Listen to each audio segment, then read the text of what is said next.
one. This week on the latest episode of Keeping It Real with FilmGordon, our special guest today is screenwriter extraordinaire Richard Wesley, who is going to join us, and we're going to talk about a couple of classic pieces of work that he produced that still resonate today. Wilson Morales from blackfilmandtv.com will also join us to break out what's going on in entertainment this week. And we'll have reviews of a couple of films, including the brand new Netflix film, Project Power and Boys State. We'll have all that and more on the latest episode of Keeping It Real with FilmGordon. Let's go. All right, and welcome to the latest episode, Keeping It Real with FilmGordon. I am Tim Gordon. Coming up a little later on in the show, I have a conversation, as you can see on screen, with the esteemed Richard Wesley. And also coming up in a couple of minutes below me is Wilson Morales, who will give us the scoop on what's going on in entertainment. We may or may not be joined by my co-host, Charles Kirkland, who I hope he's all right because, we reached out. He knows where we are. So he will show up if he's showing up at all today. And as I said, I want to review a couple of new movies. I haven't reviewed movies in a couple of weeks, Wilson, who you've been here. So this is going to be very interesting to check out today.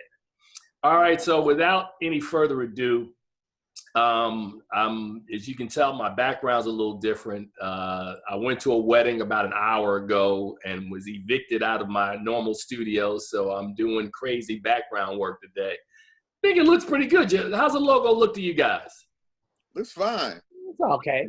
All right. Yeah. So without any further ado, Wilson, before I throw it to you, I've been tagging you every day on a series that I've been running on social media. My response to Turner Classics movies, Summer Under the Stars. I call mine 31 Stars in 31 Days. Don Cheadle is up today. We've done Halle Berry this week. We got Sidney Poitier coming up tomorrow. So, anybody y'all feeling this series, man? Because I'm getting a lot of love on social media. The only thing is that people are mad that it's a curated series and they can't watch it anywhere, or they want to flag me because I missed this movie or I missed that movie. Like today, everybody's upset. What's the Don Cheadle movie that everybody's been hitting me that you missed this movie? But so, what are you guys thinking about this idea in this series?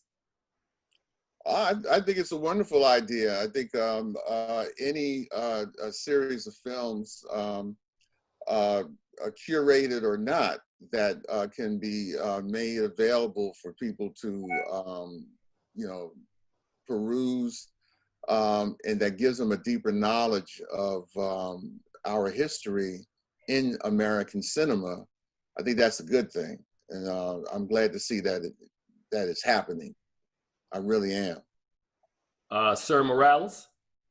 Yeah, it's a good thing. Obviously, it'd be nice if it was done in like February, Black History Month, but no time is good time than now.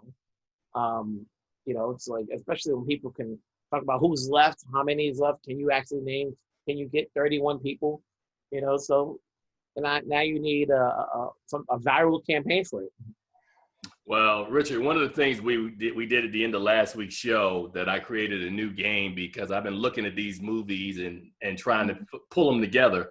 And you start understanding that some of these films the names are synonymous. So like, for instance, if I said Don Cheadle films and we said Rocket, which film would Don Cheadle be in Rocket? He was Rocket in which film? Rocket. Whoa. This is more for Wilson because Wilson's supposed to know this. Yeah. Colors. Wilson, stop trying to dig. I see Colors. Wilson, Don Cheadle, Rocket. Colors. 1988. Colors. Here's the thing.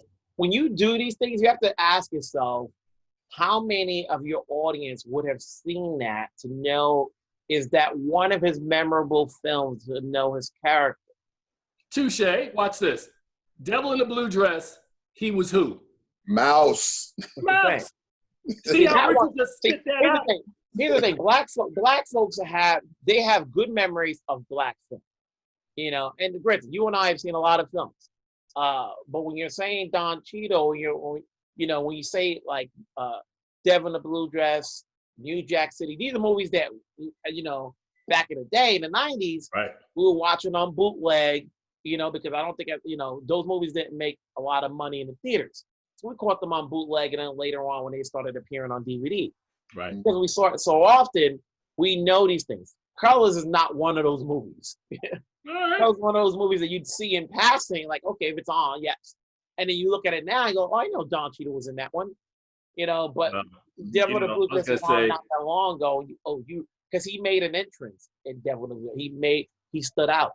No, but I was going to say, truth be told, the other lesson that I've learned from this journey, of looking at all these movies, is that there were a lot of films, man, that I've watched that, you heard recently Viola Davis come back and said that she regretted taking the role in The Help. There's some films out there, man, that, you watch them now that the kind way of saying it is, it didn't really age well. So his character, I mean, Don Cheadle has gone on and done some amazing stuff, man, but Rocket as a starting point, I guess that's a good starting point, but not really a role that Don Cheadle, if he knew what he knew now, I don't think he would have taken that role.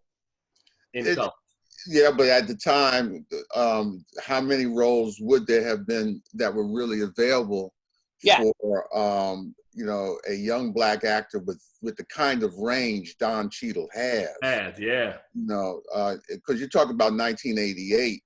Yeah. And that decade, the top of that decade was the end of the so-called blaxploitation film era, and I hate that name. And the end of the 80s was still a period of time where there were not a lot of black actors performing in a lot of films.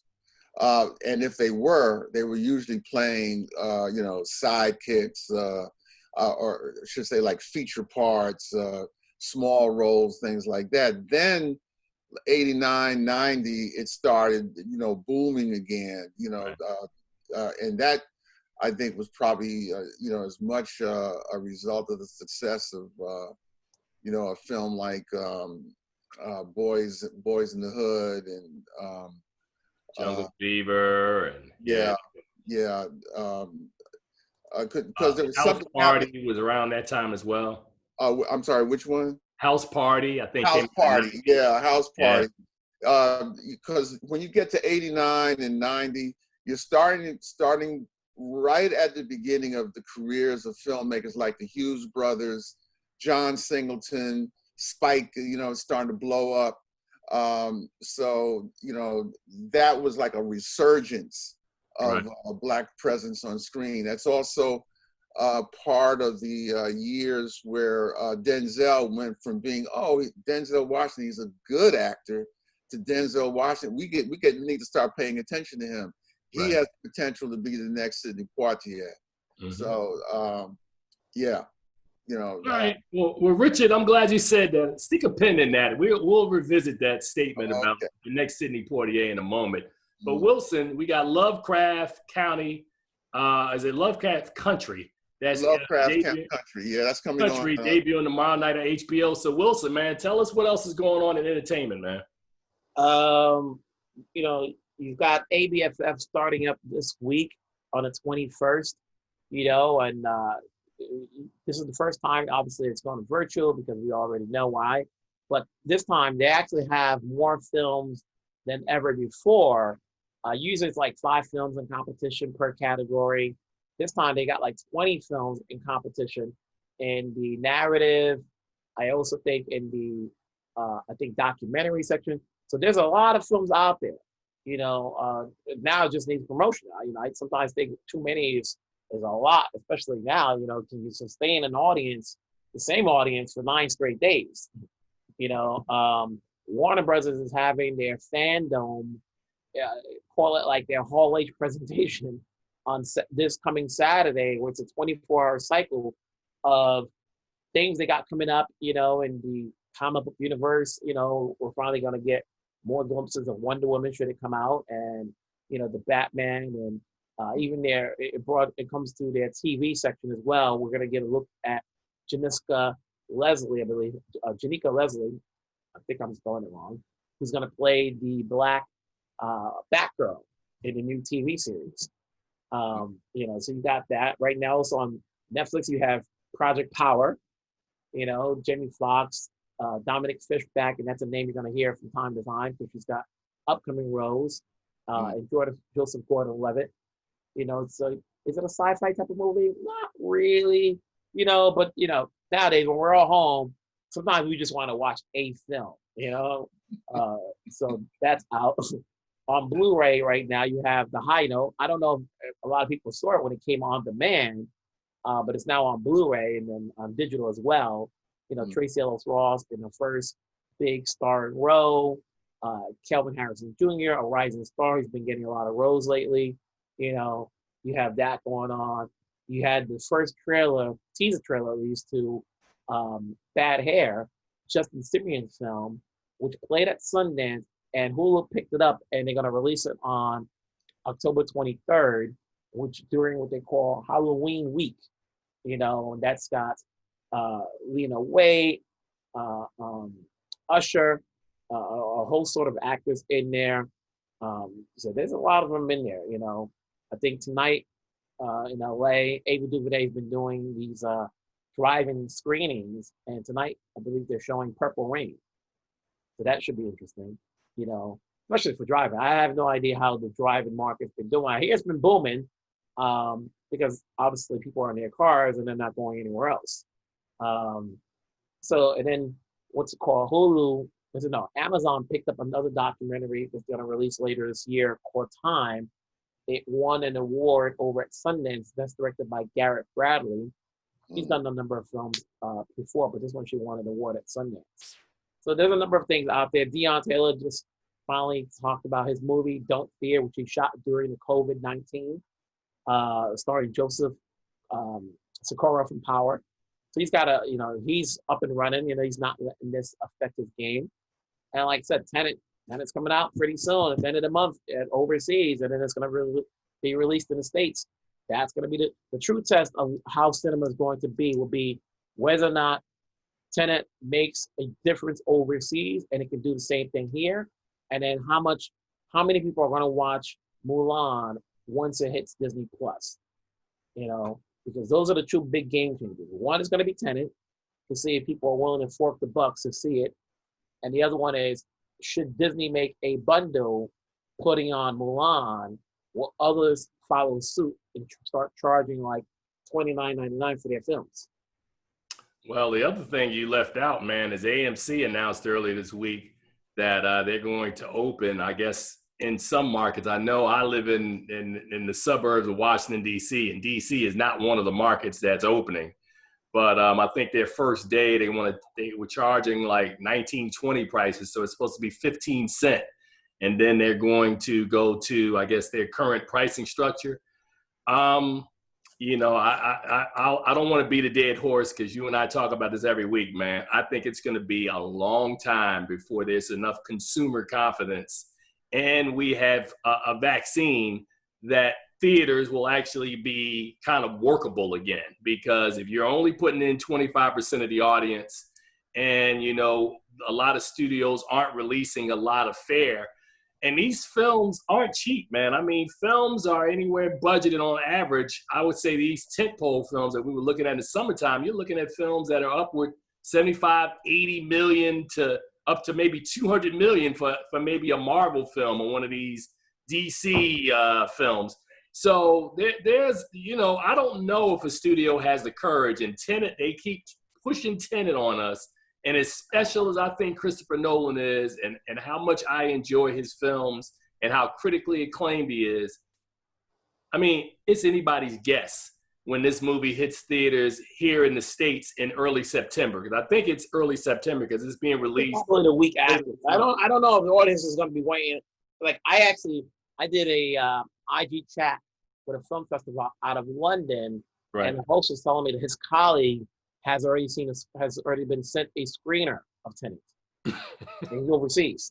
Well, it says, look, there you go.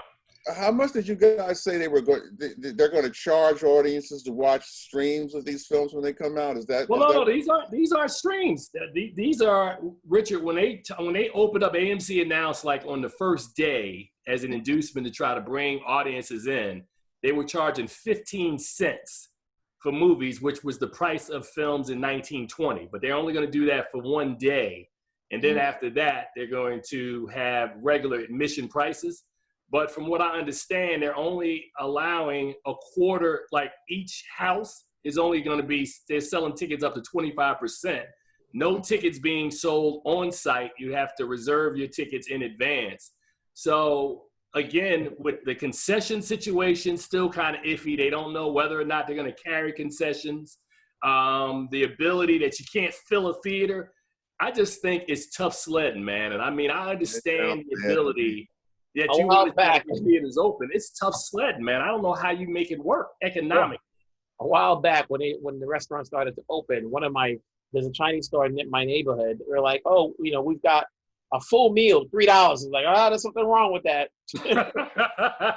What do you mean, you could get chicken fried rice for $3? It's like, hey, they trying to get you back in there, man. I was like, I don't know about that. Is that chicken that's been there since March? You're like, nah, I don't know about that. What's wrong with this? See, Richard, you live in New Jersey, right? Right. And Wilson, you live in New York. So, you guys, that experience up in the New York metropolitan area is sort of kind of similar to what we're going on in DC. We have some outdoor stuff open, but for the most part, man, a lot of stuff in the city is just closed. Yeah. Still. And it's going to be closed for a minute because I know Mayor Muriel Bowser here in DC has announced that the DC studios that we record in, they're not even thinking about open those until like maybe late October. So we're sitting here in early August now, or mid-August, it's going to be a minute, man. It's going to be a minute. It is. I mean, I haven't heard a great deal of enthusiasm on the part of anybody in these parts, running back into the theaters when they do open. And, and then you're going to talk about having to buy popcorn. Wilson was a little excited because he wants. I don't want people touching my food, man. I mean, dag. Yeah, right. On the other hand, Newark, which is only like 6 miles from where I'm sitting, right? Apparently, a brother up there, he opened up a drive-in. Did he use the old drive-in that was there down by? You can't use that, man. That's I think some other company or something came in and bought that. It's a big storage area now. But you know what I'm talking about back in the day. Oh yeah, the drive-in. Yeah. That property's undergone a whole lot of changes. It went from being a drive-in to the site of a Cineplex. And the Cineplex went out of business, and now some other company bought it and turned the Cineplex space into a warehouse, and the parking lots are big storage areas and things. And so that's not where the drive-in is. It's someplace else. I haven't been there yet, but I heard that it's fairly successful, and because the concept seems to be working out pretty well. Everybody's confined to their cars, right? And and so you just pull up to the spot just like in the old days, and watch the movie. So right now it looks like it's going pretty good. I've seen stuff online that it seems, as you said, it seems like it's a successful business. Mm-hmm. But Wilson, did you have anything else? It's just week after week. I think this week we're gonna get a slate of stuff happening. Russell Crowe's film's coming out on the 21st. You have Cutthroat City, directed by RZA, coming out. You also have Kevin Wilmot's movie is gonna be dropping the 24th. You got a lot of movies coming out now. It's true. Everything's happening all in the same weekend. The question is, now it almost seems like normal time when you're fighting for that audience. Right. It is. Everybody's home, so it's like, okay, it's hard enough now to find time just to actually watch a movie. I'm counting screeners down, And Saturday's a good day because there's not a lot of like news that you have to be prepared for to post on site. I've already caught a few screeners this morning. I'm gonna go back to after I get off with you guys. But yeah, so it's a matter of like, okay, getting these stories out there and let people be, and I think that's right now the battle for a lot of these filmmakers, the marketing. If your movie is like Tenet, where it's all about trying to make the money, because they can release it any time. But it's all about, it costs a lot to make, so you want to get your return back. But for movies that are not expected to make that type of money, now it's a matter of releasing it and getting to find the audience to know about it so they can see it. Right. All right, Wilson, before I move on and bring Richard on and we have our conversation with him, I just want to say one thing about you. I was online this morning and, I've been doing a lot of work on IG trying to build, on Instagram, trying to build the audience for our Black Reel Awards by, featuring more content, being, as I call it, more Wilson Morales-like, because Wilson is one of the people who I look to as kind of an authority in this field, who's out there reporting on not just mainstream films, but indie films, a lot of work introducing people to a lot of directors. And I know recently we talked on the show that you made this, you created your own, or you're in the process of reestablishing your own brand with blackfilmandtv.com. And I noticed this morning, and I felt really, really bad, which is what prompted me to say this.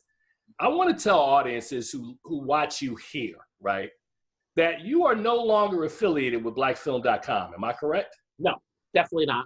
Right. But let me finish, Wilson. But let me finish. And the reason I bring that up is because I don't think a lot of people know that, right?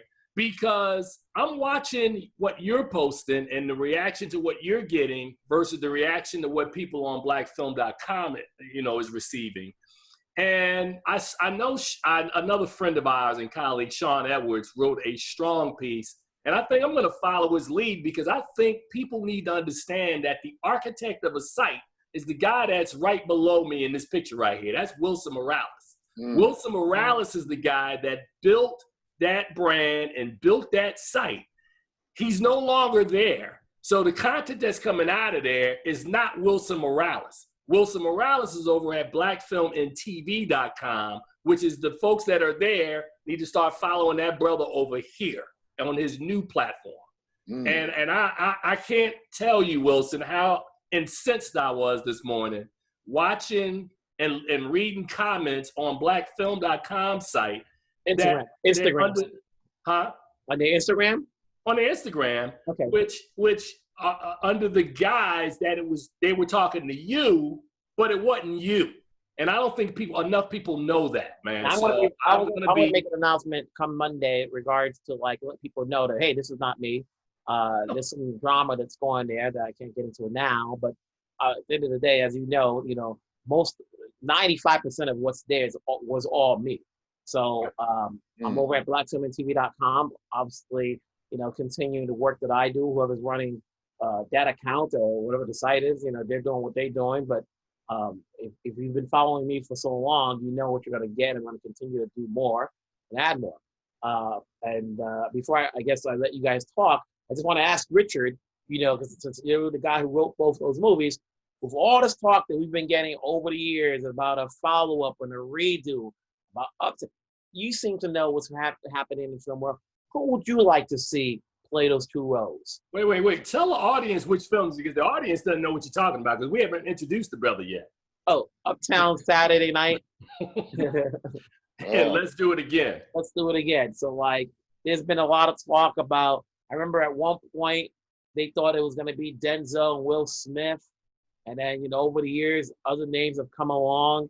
Two things. One, since you're the original screenwriter, have you been approached?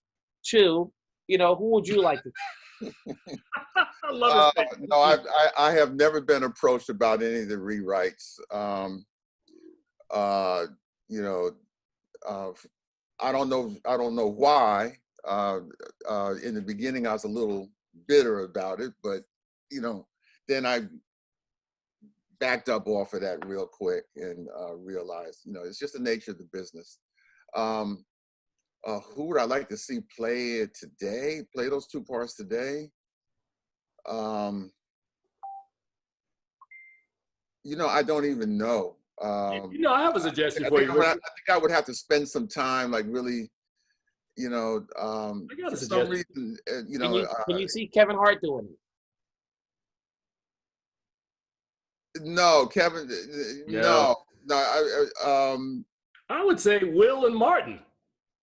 Well, see, when they first, back in the late 90s, when they first started talking about that, about a reboot of Uptown and Let's Do It Again, it was for Will and Martin. Yeah. And it was to take advantage of the ground that they had broken with the Bad Boys franchise. Yep. So this was seen as a kind of an extension of that.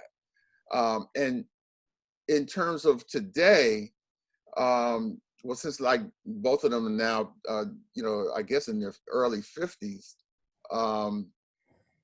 well, I mean, yeah, because Sidney was and already Bill were 48 when he started doing those films. Yeah. So I mean, that's not. I can see the two of them doing those films. Yeah. You know, it would make sense to me because I would have cast Will. Will would be Portier and Martin would be Bill Cosby. That is. Or in today's world, could you see two women doing it? Two women, yeah. One would definitely be Tiffany Haddish. Really? Yes. No, Tiffany. man. Yes. No. Yes. Well, Tiffany Haddish would have to play the Bill Cosby. She'd be the relief. Who would be the straight person? Queen Latifah. I can work this. I can make a story out of this. Man. I can make a story out of this. Well, you know, Wilson's going to write about this on Black Film and TV, that the original screenwriter preferred, blah, blah, blah. I can make a story out of this come Monday morning. I did not say prefer. I did not say prefer. I said. He said I could see. I could see. Yeah. I think that certainly there are, you know, there are others, a temptation that some people might have, you know, if you're going to say Tiffany on the one hand, a temptation might be, you know, to investigate the possibility of someone like a Tracy Ellis Ross on the other as a kind of balance. But hey, wait, Richard, I got you. Let's take Queen Latifah out, leave Tiffany Haddish in, put Regina King in that spot, and put King and Haddish. Because you need a person that's gonna do some dramatic stuff on one side and comedy on the other. Well, you would definitely get that with, you know, with that kind of a balance. Regina Wilson? King, but you guys have seen Regina King. I have seen in person, so I kind of know what her physical dimensions are. Yeah, How does Tiffany match up against her? Is Tiffany I taller think or Tiffany's short? a little taller than Regina. Okay. Unless you put Regina in some shoes. Whereas Tiffany and Latifah are about the same height in a way. Well, no, Latifah I think is taller than Tiff. Yeah, Queen Latifah is about something like 5'9", 5'9.5", something like that, 5'10" even maybe. Either way, you definitely Tiffany Haddish, who's quote unquote right now happening, she would work well. Well, you know what, man? Latifah went to my high school. That's a Jersey girl, man. So yeah. Well, you know, I always got to be, you know. Got to keep it Jersey, man. Wilson. I got to give a little bit. You know, I always got to give some play to, you know. DJ? I almost say Jersey as in dirty Jersey. Wow. Oh man. Oh man. Hit that control button, Tim. Hit that control button. All right, so if you're from Jersey, I'm only kidding. But let me introduce our audience to Richard Wesley. Richard Wesley has written a bunch of screenplays, but people probably know him for the two that he created for Sidney Poitier and Bill Cosby in the mid-1970s. Richard, I've told you the story. Let's Do It Again was the first movie that I ever went to and bought a ticket solo as a kid. I think I might have been 12 when I saw that film, man. So Let's Do It Again, man. I never forget that opening scene with the truck coming down the road.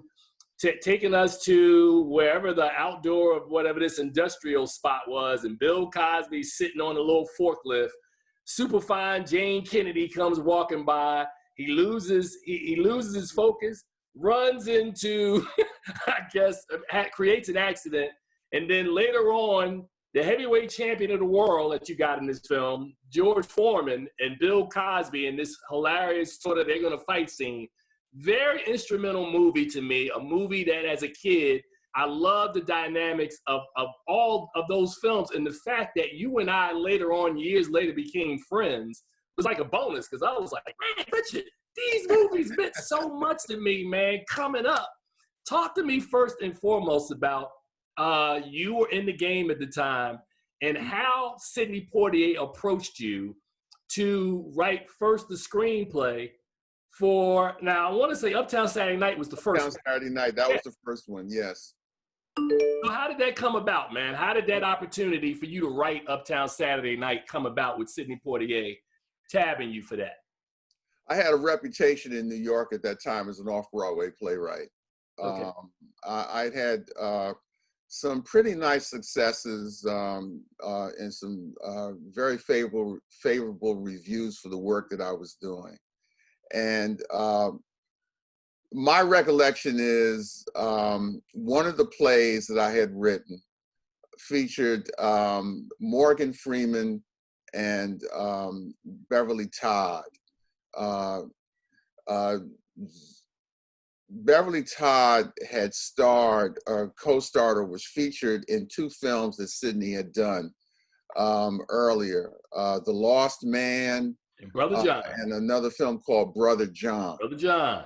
Okay, so Sidney was living in New York in those days, and you know, like he and Harry Belafonte are like really best friends. And anyway, Beverly Todd let Sidney know that she was in the play, and he came to see the play that night with Harry Belafonte. That was also the night that I was not at the theater, so I didn't see him then, but I lay that as groundwork, because subsequent to that, Sidney was starting to think about the kind of film that he wanted to do next. I think this was after A Warm December. A Warm December had come out, had done fairly well at the box office. It was a romantic film. And he wanted to follow it up with a comedy, something entirely different. And he was looking around for writers and remembered the play that he had seen Beverly in, because that play was something of a comedy. It wasn't a dramatic piece. And so it was a romantic comedy, the one that Beverly was doing with Morgan. So he sent for me. That call came out of the blue, I'm telling you. I mean, I was not expecting it. I had no real interest in getting into film at that time. And I was based in this really nice theater up in Harlem. And was getting work done elsewhere, and so I was cool. And I get this phone call, come on down to 1800 block of Broadway, Sidney Poitier. I go down to the meeting. He and I meet for the first time, and he was surprised. He didn't expect me to be as young as I was. I was like 26, going on 27 at the time. And I remember thinking, damn, this brother can sign up with the NFL. Because Sidney, at that time, even at he was like 45 or 46 then. Mm-hmm. And that brother was built like Keyshawn Johnson. That might be a reference a little bit like. No, we understand it. I mean, that's a Jets fan over there. He gets it. Okay, yeah. Well, Sidney was around 212 pounds at that time, man, and very lithe. He's like 6'3", 212. So you can imagine, I mean, Right. Bro was very athletic and everything. And, but that was what we were thinking. I mean, what we were talking about was Sidney's idea. You know, he wanted to do a comedy. He wanted it to feature as many of the top Black comedians as he could get his hands on, because he wanted roles for each of them in the film. These are Red Fox, Richard Pryor, Timmy Rogers, George. I forgot the brother's last name, but there were several of them. They were prominent on television. They were all doing stand-up on TV and guest spots and things like that. And so we would create, he wanted to create a story around that. And he had an idea. The idea was there's a brother who wins a lottery ticket, wins the lottery. He's got the ticket in his wallet, and he loses the wallet, and the rest of the movie is about how he gets it back. That's my idea. I don't know what the story is. I don't know, you know, I'm looking for a writer who can create a story around that concept. Do you think you can do it? And I said, yeah. You know, lying through my teeth. I had no idea how I was going to make that thing work. But he said, okay, I got to be out of town for the next 2 weeks. I'll be back on such and such a date.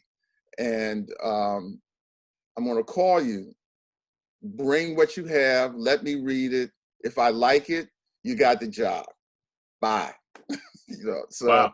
I was back out on the street, you know, racking my brain, and I would rack my brain for at least the next week and a half. I kid you not. It was at least a week and a half before I got the hook into what it was the story was going to be. An actor friend of mine, in a conversation with me, brought up Muhammad Ali. And Muhammad Ali, this was like 1973. Muhammad Ali had been back as a professional fighter for only 3 years at this time. Right. And the first night that, or the first real bout that he had as a professional was in Atlanta, Georgia. And it was against a fighter named Jerry Quarry. Mm-hmm. And because it was such a big event, you know, he had a couple of preliminaries, but fighting Jerry Quarry, who was a legitimate contender for the heavyweight crown, this was going to be something major. This was the first time we were really going to see Ali. And so what that meant in Atlanta, Georgia, was that every Black doctor, lawyer, business person, Black professional, hustlers, and player in the country was going to Atlanta to see that fight. The players and the hustlers had a players' ball after the fight. Two brothers from Harlem robbed that place. I see where you go. It probably was more than two, but I remember distinctly two being talked about. They broke in, had all the players and hustlers. They moved them into one room, had them take off their clothes, put the clothes in a big bundle, took every piece of jewelry and money they could get their hands on, and, you know, disappeared into the night. And that story went across the Black underground all the way across the country, almost instantly. Wow. Because the gangsters in there put the word out, I want those two. I want them. Fine. Wilson, do you see the genesis of a hit movie here? You know, now I had forgotten all about it until the actor brought it up to me, you know, and we were both laughing about it, and it suddenly clicked, like bang, just like that. Oh, that's it. That's it. Saturday night. You know, I forgot the names that I gave those two kids. Wardell and Rufus. That was their name. Wardell and Rufus. Bill Cosby and Sidney Poitier. Wardell and Rufus get, and I remembered that in Newark, there were these very, very popular after hours clubs, because Newark is by law shuts down at 1 o'clock at night back in the day. And after 1 o'clock, everybody got to go home. All the bars, everything has to be shut down, especially on the weekends. Wait a minute, are you talking about Smalls? No, not Small's Paradise. Oh. Yeah. So now I'm starting to understand where these names came up. Okay. Yeah. Well, there were some clubs. There were some definite after-hours spots in See, Newark. Wilson's lost right now because you don't have a Jersey thing happening. Let him tell the story. Yeah, Go ahead, man. Tell the story. But Wilson knows about the after-hours spots in Harlem. So just use that analogy. Wilson knows about them after-hours spots in Harlem, man. Look that smile on his face. He knows what's up. So anyway, Wardell and Rufus go to an after-hours spot after telling their wives some kind of lie to get out the house. And while they're at the house, that's when the robbery takes place. And then, of course, in the movie, he finds out the next morning, he's won the lottery. But the ticket is in the wallet, and the rest of the movie, that's how I just built the story out from there. But once I remembered what happened that night in real life after that Ali Quarry fight, that was the key for me. That got me started. After that, it was I don't know, the story just sort of fell in place. Boom, boom, boom, boom, boom, boom, boom, boom, boom. I have one question. Oh, go ahead, Wilson. You got a question? Go ahead. You ended up doing a second film, and then you stopped in a way. Obviously, you continue to do two more screenplays. But why not? You had actually I did 10 more screenplays, but only 2 of them got made. Oh, really? There were 10 screenplays, and only 2 of them got made. Only 2 of them got made. That was the thing. Yeah. Okay. But yeah, with Let's Do It Again. That boy, we jumped off on that over a restaurant table. Sydney flew me out to Los Angeles to tell me, basically, we got to come up with another project.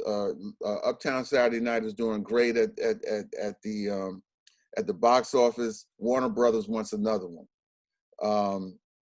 so I threw out an idea that because I was telling Sydney, it was like, let's like really stretch this thing out, man. Let's,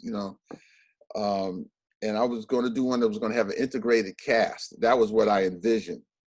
And, like getting Steve Martin in the film and figure out a way to get him and Bill Cosby and Sydney all mixed up in something and everything. I wanted to really stretch it out.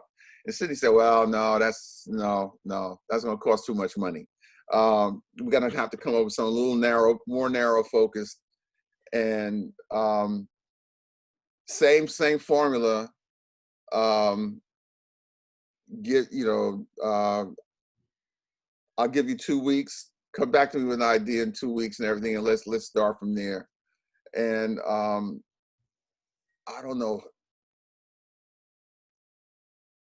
That one I don't remember clearly as well in terms of its genesis. I know I had the 2 weeks, and I know almost instantly, like as soon as the plane landed back in Newark Airport, I had the seeds of the idea in my head. I had the whole outline for that film written in like a couple of days. Sent it to Sydney. We didn't have email yet in 1974. So I sent it to Sydney via Federal Express. He read it, made some notes on it, sent it back to me. I made some adjustments in the outline based on those notes. and we started getting into the screenplay almost immediately. I did two quick drafts of it. The third draft, I got a phone call from Sydney. It was basically, we are really close now. It's time to get down to brass tacks. I need you in a room with me every day. I'm sending you a plane ticket. Sydney, by this time, had moved from New York to the Bahamas. Wow. And had had bought a home in Nassau. And so I wrote the third and final draft of the script at his home in Nassau in the Bahamas. You know, I think I was down there for about 2.5, maybe 3 weeks, something like that. I remember it was really relatively very quick, but it was the first time I was ever out of the country. And I remember the heat. I remember that when I was writing it, it was either just before Bahamian independence or just after. Mm. And there was a whole buzz on the island and a lot of excitement. And I remember that house was a kind of big spread out kind of place, but it was also kind of isolated because it was in a development that was just going up at the time. Mm. And I remember that when you ride in a car with Sidney Poitier on open road, be prepared because Sidney has a very strong, or at least in those days, like he's 93 now, so I doubt it's quite the same these days, but back then, Sidney had a strong belief in the idea that the only place for an accelerator was as close to the floor as absolutely possible. All right, so wait a minute. Bootney Farnsworth, Kansas City Slim, Kansas City you're a Geechee Dan, like all these names, man. Biggie Smalls, like what these names? Okay, Biggie Smalls came from. There was another name that I really wanted to use, Downtown Shorty. I was fascinated with that name. I couldn't use it because it was the creation of a fellow playwright of mine. Oh. So I would be violating a code as well as a copyright. So I realized that one of the things that made the name interesting was the contrast. If there's a downtown Shorty, that meant that there was an uptown Shorty.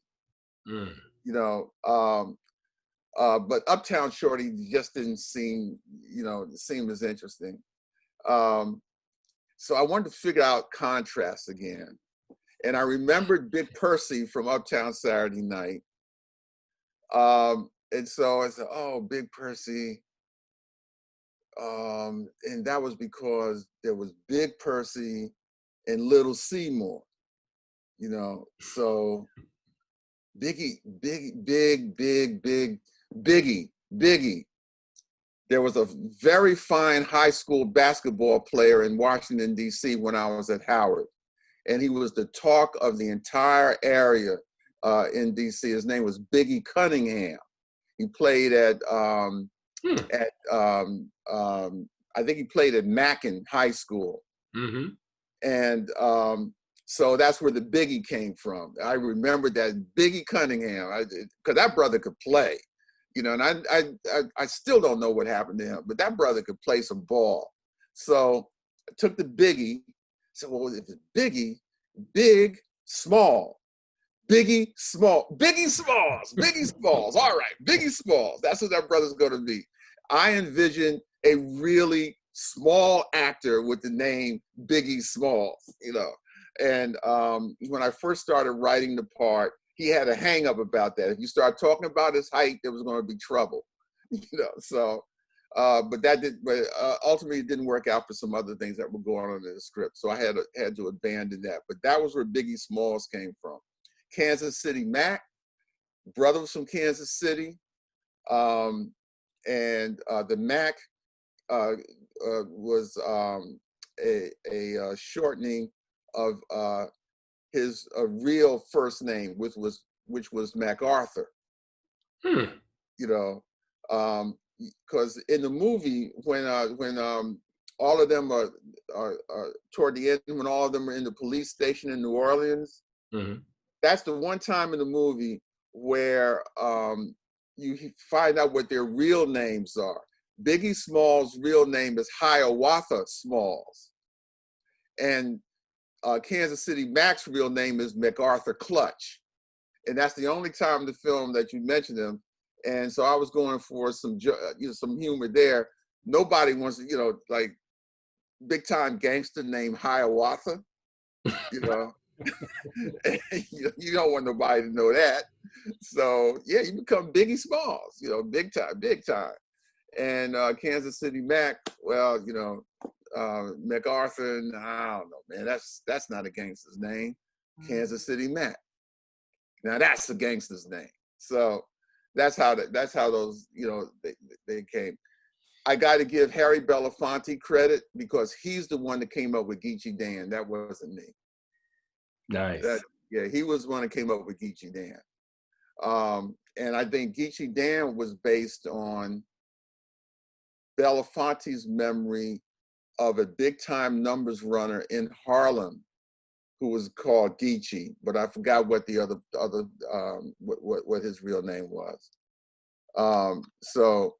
And I think that's where Harry got that from. So anyway, that's all those names. That's the genesis of all those names. So we're running low on time, and you definitely come back on here and do this with us. But I got one more question that I want to close with you on.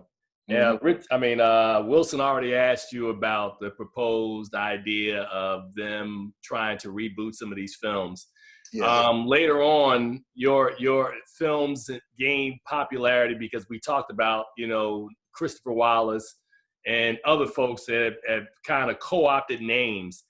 What was your initial impression? How did that make you feel when that occurred, like 20 years after these movies had happened?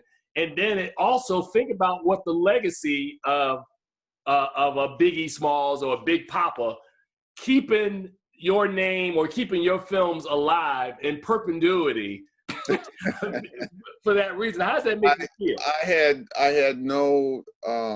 had no idea how of the impact that those films have made beyond being aware when they first came out how strong they were at the box office. I mean, that was something that I could see because I remember seeing the lines on Broadway of people waiting to go into the theater to see the pictures. I saw that. And not just like one day or 2 days, but weekends, multiple weekends in a row, lines of people going in to see these films. And I was very, very proud of that. On the other hand, by like the late 80s and early 90s, I'd kind of forgotten that. I was, I had 2 other films that came out the Native Son film and this movie musical called Fast Forward. They didn't do nearly as well as the 2 comedies, but I was also being sought after to do other kinds of projects and everything. And so, Uptown and Let's Do It Again were just part of my portfolio. My daughters by that time were, going into their teen years, and they're part of the hip hop generation. And they were the ones who told me that, there's this guy out here, Daddy, his name is Biggie Smalls. And, I was like, wow, really? Then I realized, Christopher Wallace was roughly the same age that, just a few years older than my daughters. So he was a little kid coming up, seeing those films.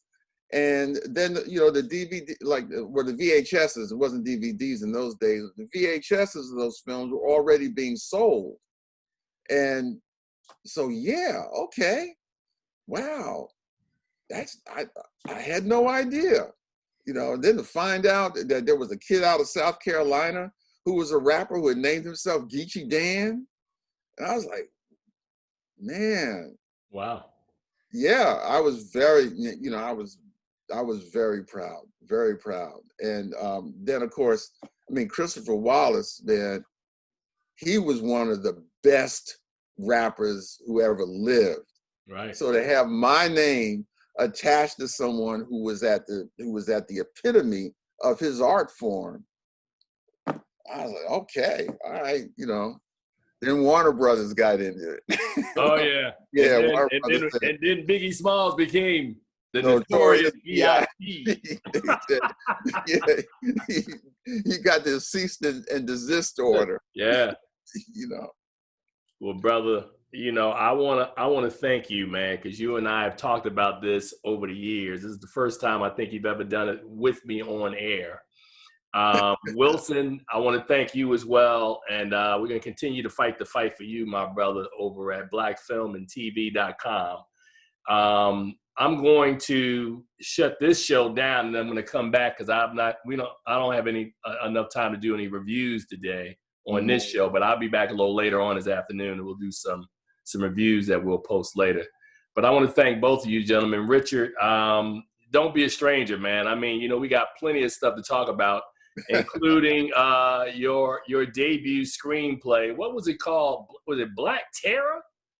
Oh, you're talking about stage plays? Yes, Stage play. Yeah, Black Terror. That was the very first play at the Public Theater. Yeah. No. Save that story. That's another one that I want to bring you back for. Okay. But on behalf that involves talking about Ed Bullins and Amiri Baraka and Felipe Luciano and Sonia Sanchez and all the foundation stones of the Black arts movement. Yeah, definitely. Oh yeah, we definitely want to talk about that. But on behalf of, I want to thank you, Richard, for being on today's show. Wilson, as I tell you, man, you know how I feel about you, man. Keep fighting the good fight, brother. And as we tell people in closing every week, please see something good at the movies. Just tons of options. We'll talk about it a little later on. Until next week, man, we'll see you guys. You guys enjoy. Thank you guys both. You're most welcome. Nice meeting you, Wilson. He said, nice meeting you too.